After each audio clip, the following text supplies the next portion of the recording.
भावनाओं को कब ठेस पहुंचाई है मुझे समझ से परे है। हाँ, ये कोई लंपट व्यक्ति होगा जिसने एफआईआर करवाई है, हाँ, हाँ, कोई धूर्त व्यक्ति होगा, कोई हाँ। मूर्ख व्यक्ति होगा, कोई अनपढ़ गंवार होगा हाँ, जो जंगल राज में पैदा हुआ होगा हाँ। और जंगल राज की पैदाइश जंगल राज से पोषित होगा। मैं वही कहना चाहता हूँ, जो व्यक्ति अभी तक पटना पहुंचा नहीं है, बिहार पहुंचा नहीं है, हाँ, उससे पहले ही उस पर आरोप लगा दो, हाँ। उसे रोकने का प्रयास करो। ये वही लोग हैं जिन्होंने राम जी की रथ यात्रा रोकी थी। वैसे ही अगर तुम राम के भक्तों को रोकोगे, क्योंकि जिसने भी राम से पंगा लिया है, राम भक्तों से पंगा लिया है, बजरंग बली के भक्तों से पंगा लिया है, तो फिर मुगदर वाले बाबा अच्छा सबक सिखाएंगे और उनकी अकल ठिकाने लगा देंगे। देखो वो बड़े बड़े लोगों का भविष्य बता देते हैं, हाँ। उनके साथ जो बीत रही है वो बता देते हैं। तो इन लोगों को तो कैसे टैकल करना है, कैसे हैंडल करना है, वो अच्छे से जानते हैं। तो ऐसे पंडित धीरेन्द्र कृष्ण शास्त्री के खिलाफ साजिश करना, ये मैं कहता हूँ बिहार के लोगों का अपमान है, बिहार के हिंदूवादियों का अपमान है, हिंदुस्तान के हिंदुओं का अपमान है, भारतीय जितने भी हिंदू समाज है उनका अपमान है, क्योंकि वो हमारे आदर्श पुरुष है, वो महापुरुष है हमारे। उनके खिलाफ एफआईआर करवाना या साजिश करना, ये सीधा सीधा हमें चैलेंज करना है। तो मैं कहना चाहूँगा आपके चैनल के माध्यम से, खबरें बिहार के माध्यम से, सर रिंजी के बागेश्वर धाम को तो कोई रोक नहीं सकता, पंडित धीरेन्द्र कृष्ण शास्त्री जी के कार्यक्रम को भी कोई नहीं रोक सकता, और आने वाले समय पे डंके की चोट में वो कार्यक्रम भी होगा, और ये जितने प्रपंच छल साजिशें करने वाले हैं ये भी नाक रगड़ेंगे, क्योंकि जो खुद कृष्ण का वेश धारण कर रहा है आजकल, तेज प्रताप यादव उर्फ तेजू भैया, चर्चा में रहते हैं हमेशा चर्चा में रहते हैं। खेलने कभी की वो बात कॉमेडी कर रहे हैं, कभी वो फाइलें साइन कर रहे हैं, उनको कहते हैं कि भैया अलग अलग रूप धारण करते हैं भगवानों के, कभी शिव बन जाते हैं, कभी कुछ कभी कुछ। ऐसे में वो हिंदू धर्म के जो सबसे इस समय पे टॉप पे चलने वाले धर्मगुरु हैं, पंडित धीरेन्द्र कृष्ण शास्त्री, जो अपनी शिक्षा से प्रामाणिक रूप से जो अपनी बातें रख रहे हैं, उनके खिलाफ साजिश।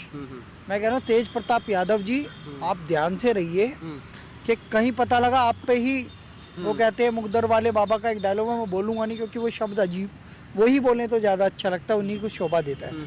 तो आप सोच समझ के रहिए। आपने एक पत्रकार से पंगा ले लिया जिसका नाम है मनीष कश्यप, और मनीष कश्यप शिष्य है बागेश्वर धाम का, तो इनका आना तो बनता है। अच्छा। और मैं तो कहता हूँ मनीष कश्यप के सारे समर्थक वहाँ खड़े हो जाए जाके, सारे के सारे आह्वान कर दे कि बागेश्वर धाम की जय हो, आपका भव्य स्वागत है।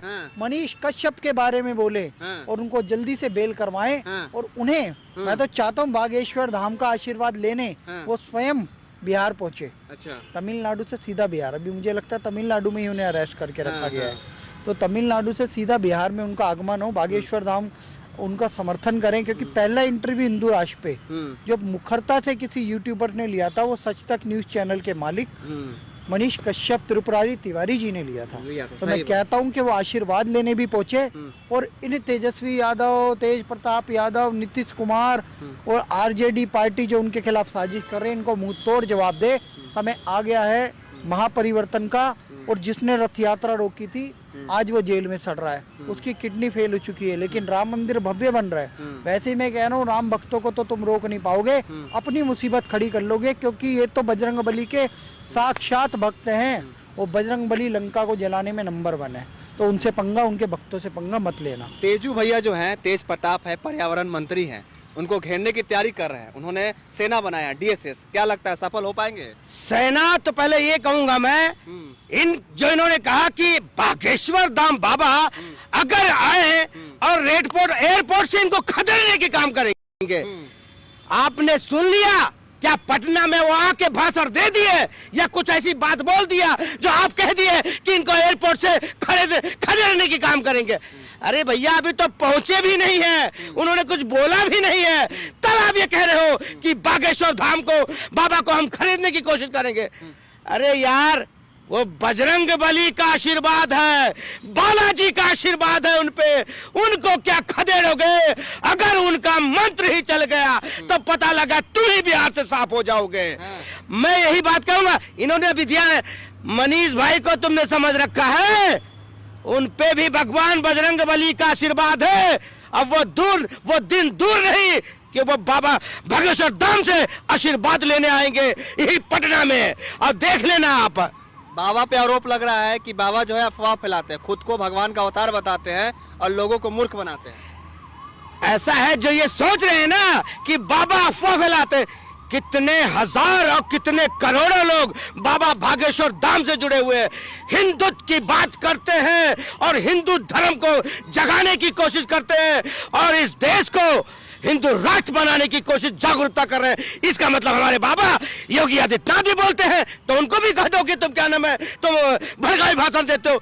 नहीं, जो इन्होंने जो ये बोल रहे हैं, ये इनका पता है क्या, इनका एक यही चीज सिस्टम है कि किसी ना किसी तरह से इनको मतलब अंदर बिहार में ना आने दिया जाए। अब बताओ, बिहार में घुसे नहीं और केस पहले लगा दिया, केस पहले लगा दिया, बिहार हो गए। जितने भी मनीष कश्यप के समर्थन करने वाले, सपोर्ट करने वाले, छाती ठोक के, सीना ठोक के बाबा बागेश्वर धाम का स्वागत के लिए खड़े हो जाओ। वो दिन नहीं, दूर नहीं कि भगवान हनुमान तुम्हारे बिहार में कदम रखने वाले हैं। मैं ये कहूंगा बागेश्वर धाम बाबा के लिए क्योंकि वो हर एक हिंदू के लिए एक जागरूक करने वाले एक स्वामी है और एक जो भी कुछ वो हिंदुत्व के लिए जीते हैं वो। अच्छा, बाबा को घेरने की तैयारी की जा रही है, आखिर क्या वजह हो सकती है? डर गए हैं बाबा से। हाँ, क्यों डरेंगे? पता है, बाबा सबसे बड़ा इस समय हिंदुत्व का चेहरा मतलब हमारे श्री धीरेन्द्र शास्त्री जी, और ये क्या बाबा जी को रोकेंगे? अगर सिर्फ बाबा जी ने एक आह्वान कर दिया ना कि आ जाओ मुझे लेने के लिए, तो एयरपोर्ट से लेके जहां तक उनकी रैली होने वाली है वहां तक भीड़ का सैलाब हो जाएगा। एक होता है कि रैलियों में भीड़ आना और एक होता है सुनामी आना। तो बाबा जी के जो भी कार्यक्रम होता है उसमें भीड़ नहीं आती, उसमें सुनामी आती है, करोड़ों करोड़ों लोग आते हैं। तो अगर बाबा जी सिर्फ एक आवाज तक लगा देना कि मैं पधार चुका हूं, तो वो जहां उतरेंगे वो एयरपोर्ट से लेकर के जहां तक उनका कार्यक्रम होगा वहां तक भीड़ ही भीड़ होगी। तो वहां तेजस्वी यादव तो दिखेंगे नहीं।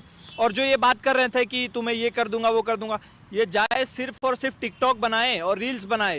ये टिकटॉकर है, उससे ज्यादा कुछ नहीं है। इसीलिए जैसे टिकटॉकर को लोग हल्के में लेते हैं, टिकटॉक जिस तरीके से बैन हो गया उसी तरीके से इनका करियर भी बहुत जल्दी बैन हो जाएगा।